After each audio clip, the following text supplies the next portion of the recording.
rock and roll trucker. This is the Rock and Roll Trucker. We're knocking out miles, we're eating good, we're rocking and rolling and having a good time. Come along for a ride. Let's see where we can go today. Good Monday morning. I believe we're up to February 19th. Mind blower. Can't get over it. 2024 is escaping all of us already. As you can see, we're pulling out this morning. Doing something I rarely do. Pulling out bobtail. My trailer is supposed to be loaded over at a Shaw facility in Dalton. And I got to go over there and pick it up. Take it to Smyrna, Tennessee. Friday, when I left off, I got done with my day Friday. I was kind of lazy on filming Thursday and Friday, but when we got empty over in Morrison, Tennessee, we came back empty to Chattanooga, or Ringgold here, and carried. We just blew on by Ringgold and went straight to Dalton, and we dropped our empty trailer over there, and it was supposedly should have been loaded over the weekend. So here in just a few minutes, we're going to find out if they did what they were supposed to, and we're good to go. If we are, we're going to hook up to it, get our paperwork, we're going to go to Smyrna, Tennessee. The place I'm going, sorry about that, my cabinet opened up. I'm very familiar with the place that I'm going. I've been there many times, and easy to get to. Should be an easy load, really, in actuality. But the place unloads the carpet. I guess they just do it one roll at a time by hand or something, because they spend 2 hours at a minimum most of the time, sometimes 3, and I've had them leave me sitting there for as long as 4. Today, I do not need that to happen. I need them to get me out there in that little 2 hours a day. It's a sad state of affairs when you're thankful when a place only takes 2 hours to unload you these days. It's crazy, but I need them to get me out of there quick, because I gotta immediately take off to here goes that cabinet again. The latch is stuck, but we're coming to a stop. There we go. Now it's locked.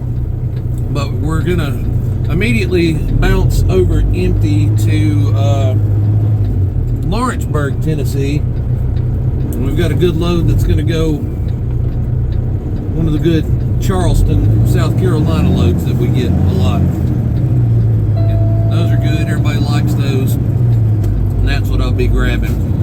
It's going to be a tight run. I'm supposed to have that there tomorrow, but I've got to like midday, so, you know, it's going to be tiring, but we'll make it work.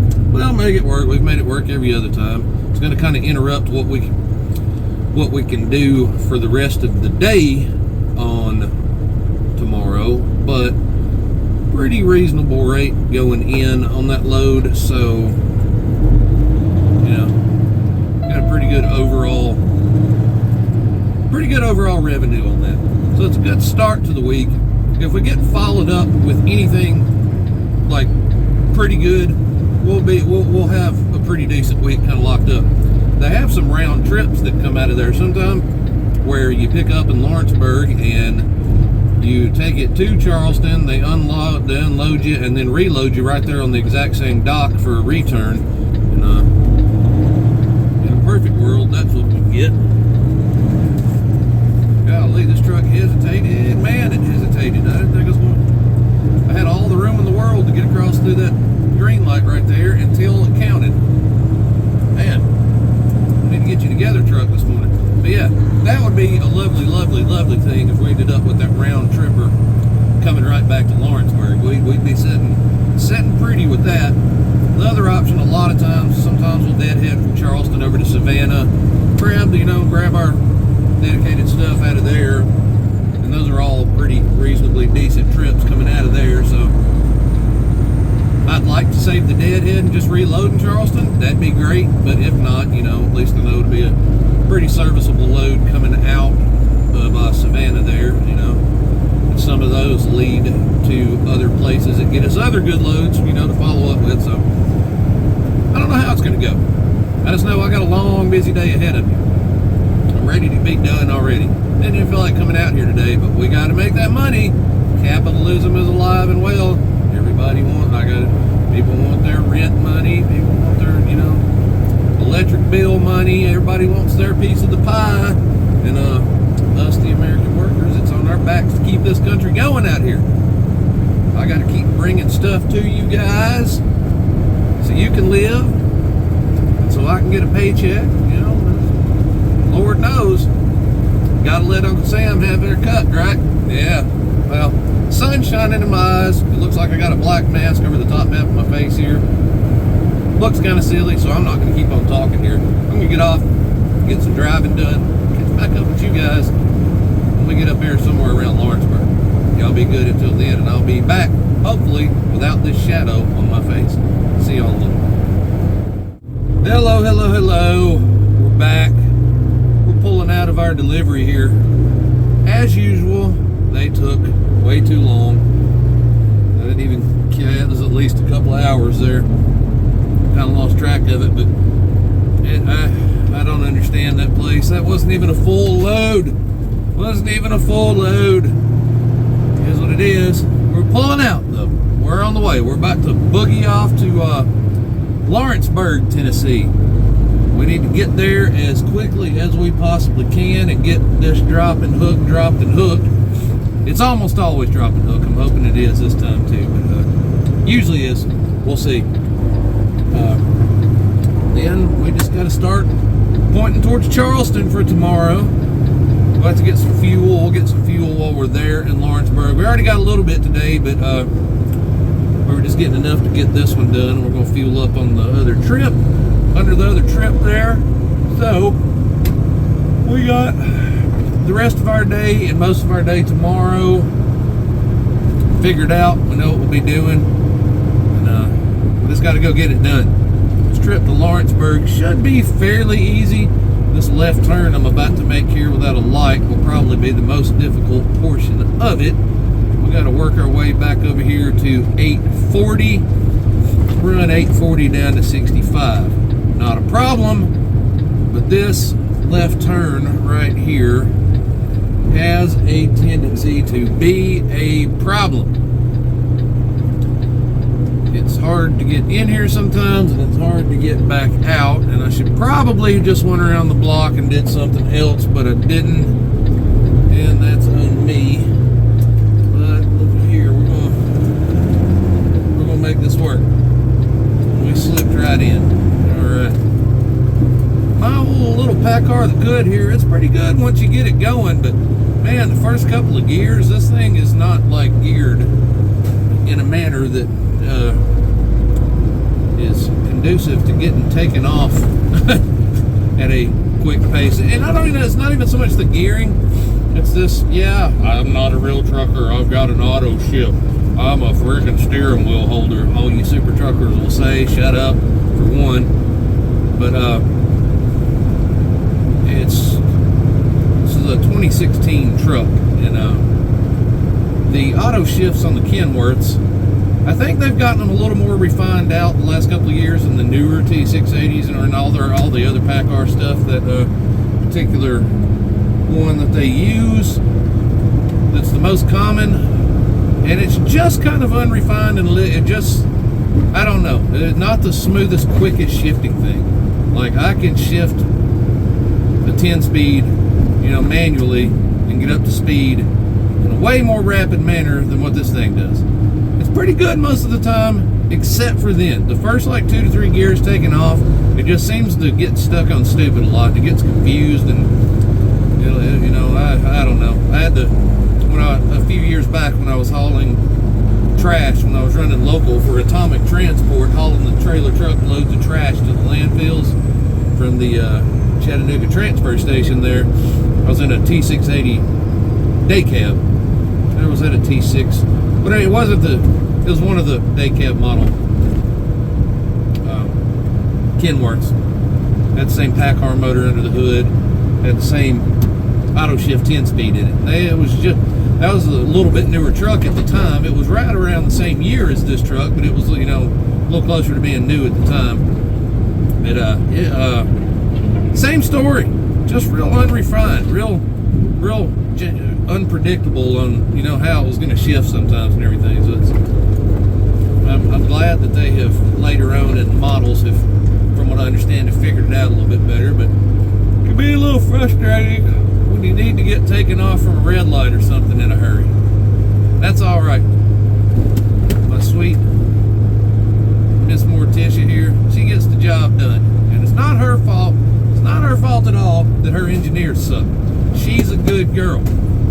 People that designed her, not so much. You know what I mean there? Trucks are, even like this one's a few years old now at this point, and it's still just so night and day different from before they started making these things ridiculous. Even back when, the best, I guess, one of the best trucks I've ever had was a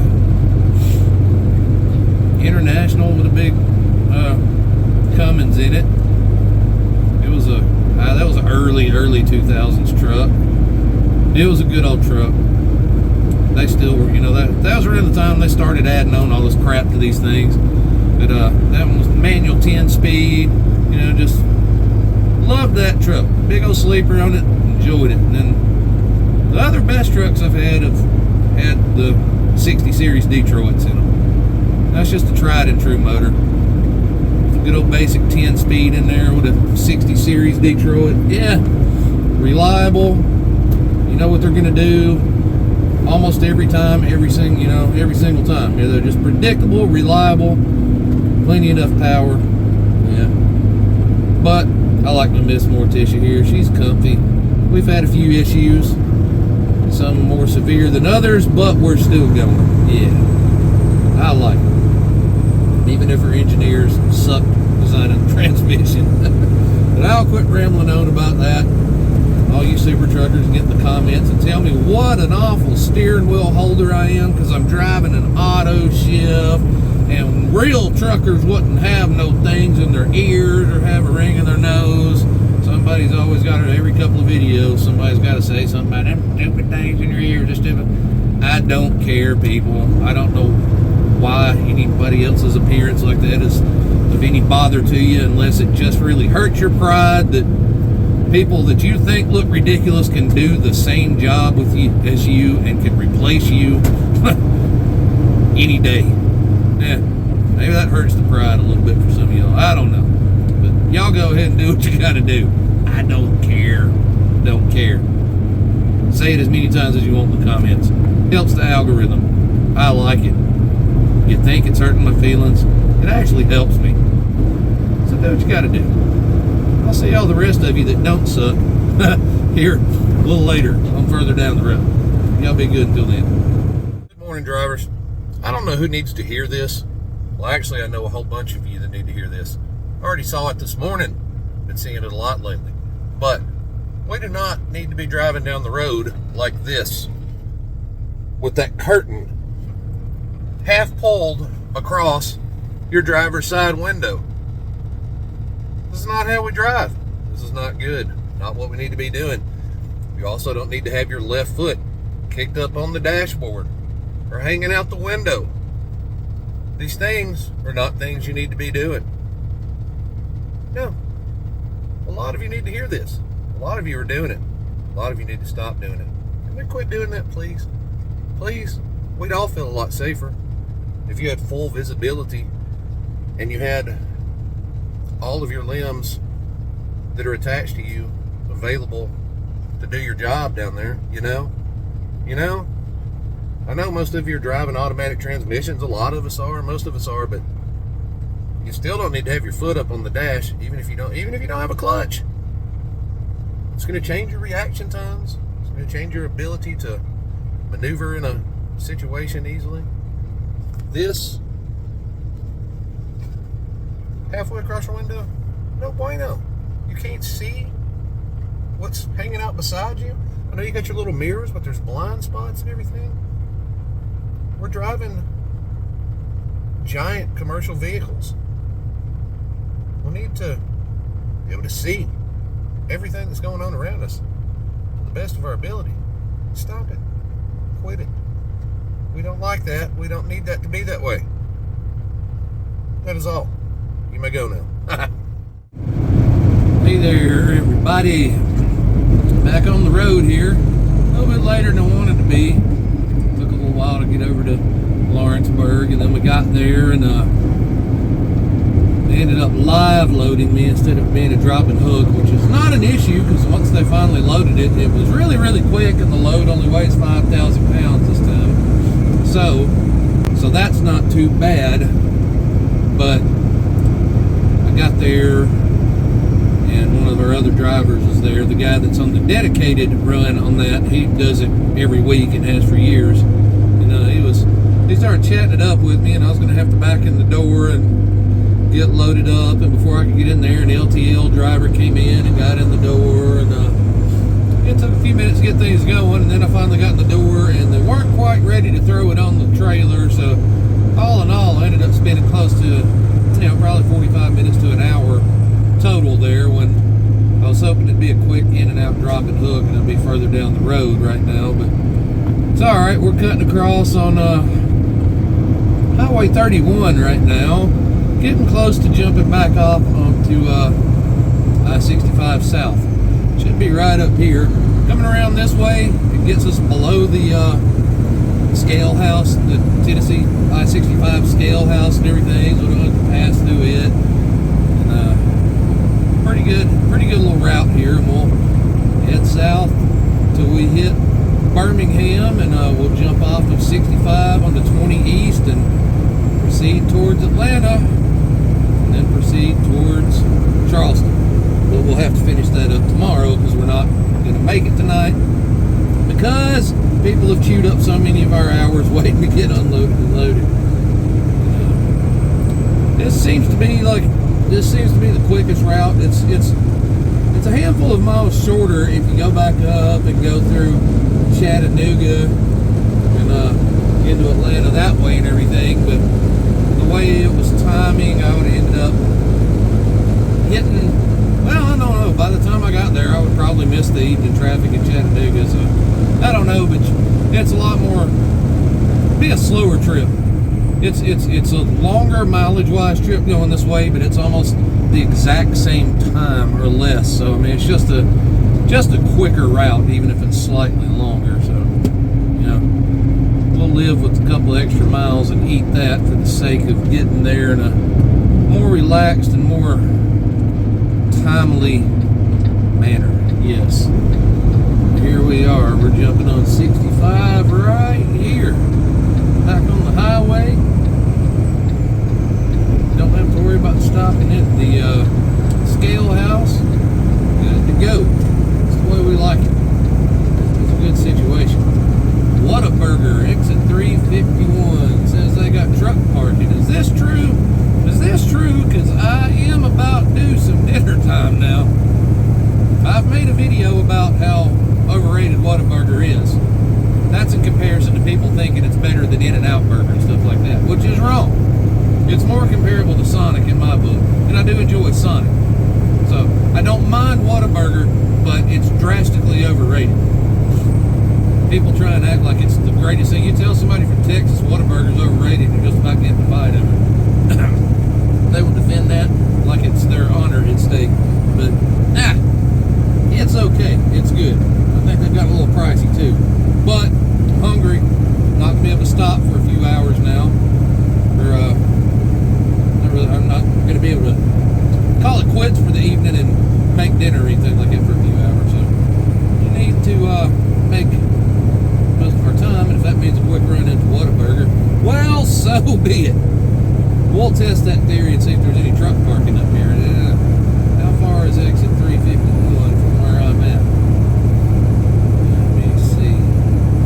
This is exit 366, so we got about 15 miles. Alright. Well, I'm going to head that direction and see if this is true or not. I'll let y'all know. And I will probably get back on here just like I did last time when I got Whataburger and go, you know what? That really wasn't as good as I was hoping it would be. But I'm hungry, so it don't matter. I'm going to go catch up with you guys a little later. Here we sit, folks. Let me see. Curtains are pulled. That means we must be stopped. We made it. We could have gone a bit further, but it was getting to where the stopping place options were going to be few and far between, much further than this. Had some other ones that were a little bit out of range of what my hours were going to allow. So I stopped here in Lincoln, Alabama at a Pilot. I got not a lot of parking, a whole whole bunch of what they've got is reserved. Awkward, smaller shaped lot. People making up their own spaces. There was one spot left I was about to squeeze into that wasn't reserved, and right as I was about to, the person on the very end spot up on the curb, the good spot where you only got one neighbor there, in this lot, safest spot there, and you only got one person on one side of you. He was pulling out, saw me about to start backing in. He honked his horns at me. He was like, hey, you want this? And I was like, yes, I do. So we got a good spot, just not at a great place. It's a clean store. We got an Arby's and all the normal stuff in there, but they don't even have showers there. The signs all over the place. This location does not have showers. You know, I don't. Luckily, I had one right before I left, so I left the house clean today. But, yeah, no showers. And you go in there, they don't have CBs or CB accessories or anything like that. They got some of the normal Pilot stuff in there, truck accessories and stuff, but very little. It's more like a gas station that has some truck parking. Not a real great spot. I gotta be like, it's serviceable, I suppose, but if you were ending your day here and you had this one routed out, and we're just desperately looking forward to a good shower, you'd get here and really be pissed and disappointed. I don't know. It is what it is. It seems to have been recently remodeled, I know this one's been here for a few years, and looks like it's possibly been updated and remodeled inside. And I'm just, I hope that's not what's in store for the future of more Pilot locations. Who knows what's going to happen with Pilot Flying J anyways. As far as I know, our big political family in Tennessee, that owned Pilot Flying J and owns the Cleveland Browns and was our, governor and stuff like that family, they own Pilot Flying J, and they've recently sold it out to Berkshire Hathaway from what I read. So, Warren Buffett is now technically the king of the Pilots, and Flying J's now too, on top of all the other, hands he's got dipped up in the truck stop world and stuff. So who knows what the future of these things are going to be. He wouldn't have had any effect on this one. That's not why this one don't have showers. But if we've already had some locations like this, kind of out here, and they got more planned like that in the future, and we got new owners of the, I don't know. The truck stop situation out here these days is not good to begin with. And then we'll see. But at least I got a good space. It can be reasonably quiet. As a matter of fact, I don't have anybody on my driver's side because I'm up against the, on the curb space over there, the end space on the row, and then the person on my passenger side is nosed in, so I don't even have to hear that truck idle. So I should have a reasonably peaceful sleep in here, and that's good. I like that.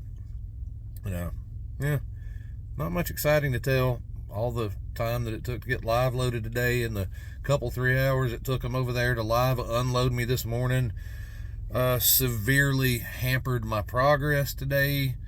So I didn't get near as far as I wanted to. I really, really wanted to get on the other side of Atlanta, and that just didn't end up being possible. And with where I'm at right now, I'm now timed out to where I'm going to hit just the heart of the crappy morning Atlanta traffic. It's going to put me even further behind.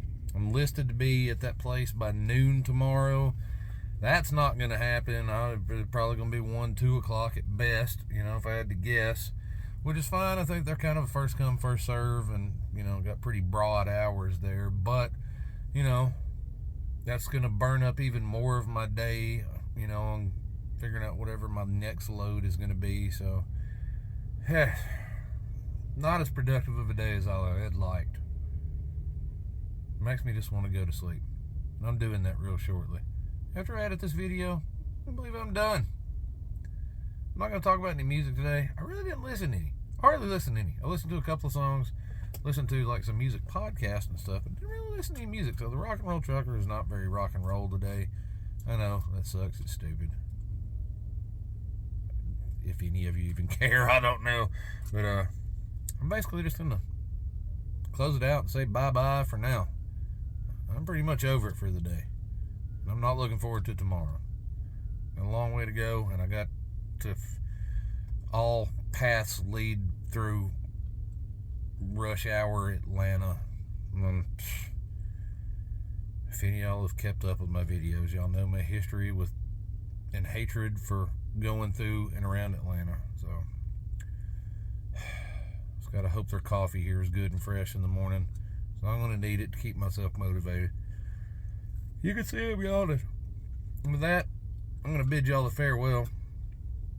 Whatever time it is when you're watching this, it's nighttime here, so I'm gonna say good night. But if it's daytime there, have a good morning or afternoon. If it's nighttime, have a good night.